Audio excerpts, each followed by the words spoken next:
လောကမှာတယောက်တည်းနေတာဟာတော့အေးချမ်းမှုအရှိဆုံးလို့ပြောအောင်သို့သောလူတွေဘာလို့တယောက်တည်းမနေနိုင်ကြသလဲဆိုရင်စိုးရင်တော့ကရှိလို့တယောက်တည်းမနေနိုင်ဘူးမြို့တွေးတယ်တယောက်တည်းနေရင်နေမကောင်းရင်ဘယ်လိုလုပ်မလဲဆိုအတွေးပဲဒါကြောင့်တယောက်တည်းမနေနိုင်ကြဘူးနှစ်ယောက်နေတော့ရောလို့ဆိုနှစ်ယောက်နေတော့လည်းမတည့်ပြန်ခက်တာတယောက်တည်းနေကြတော့လေကြောက်တယ်နှစ်ယောက်နေတော့မတည့်ဘူးအဲ့ဒီကြားထဲမှာလူဟာဘဝမှာဆုံးဖြတ်ရခက်ခဲကြတယ်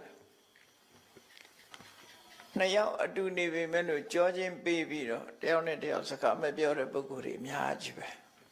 နော်မိသားစုတဲမှာကိုရှိတယ်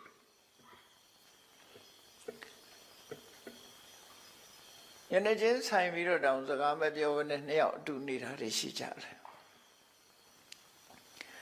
ဘယ်လိုအတွေးနဲ့ဘယ်လိုနေကြသလဲတော့မသိဘူးနော်တယောက်တည်းနေပြန်တော့လေမနေရဘူးမနေချင်ဘူးနေတော့နှစ်ယောက်အစမြပြေတဲ့ဘဝမှာနှစ်ယောက်နေတာကြတော့ဟိုငြိမ်းချမ်းမှုကတစ်ခါဆုံးရှုံးပြန်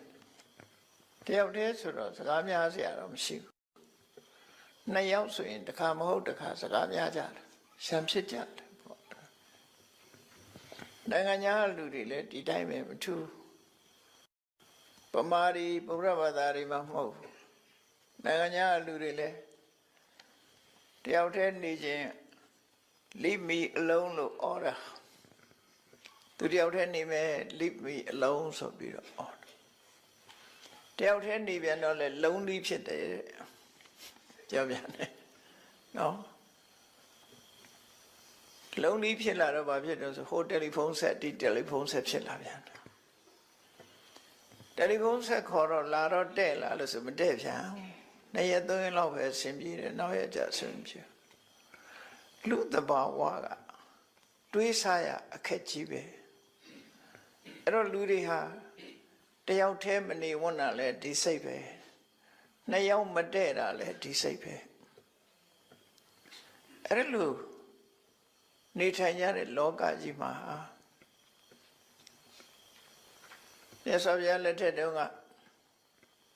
မြတ်စွာဘုရားကတော့တရားထွေးနေရတဲ့အကျိုးကျေးဇူးတွေကို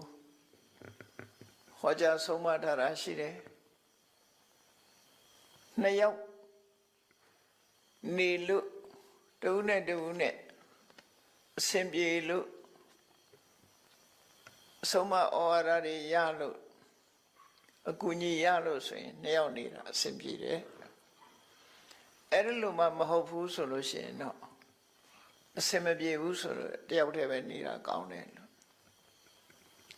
တခါတော့ကမြတ်စွာဘုရားကတယောက်တည်းနေရခြင်းရဲ့အကျိုးကျေးဇူးကိုဖော်ပြတဲ့အခါမှာရှေ့မျောကြည့်လိုက်တယောက်မှမရှိနောက်လှည့်ကြည့်တယောက်မှမရှိ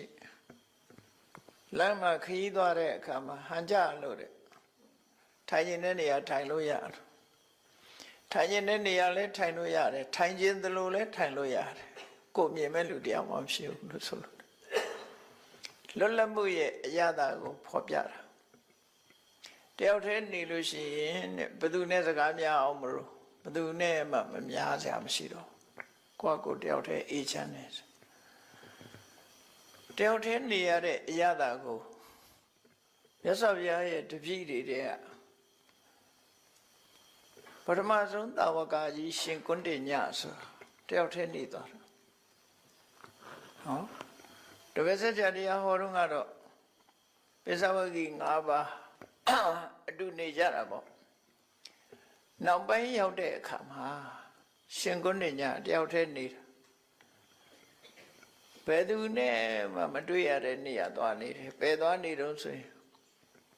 ဟိမန္တတောင်ချေကတောင်တန်းထဲမှာသတ္တန္တဆိုတဲ့ရေအိုင်ကြီးရှိတယ်အဲ့ဒီသတ္တန္တရေအိုင်ကြီးနားမှာကမ္ဘာညောင်းလေးနဲ့နေတယ်တပါးတယ်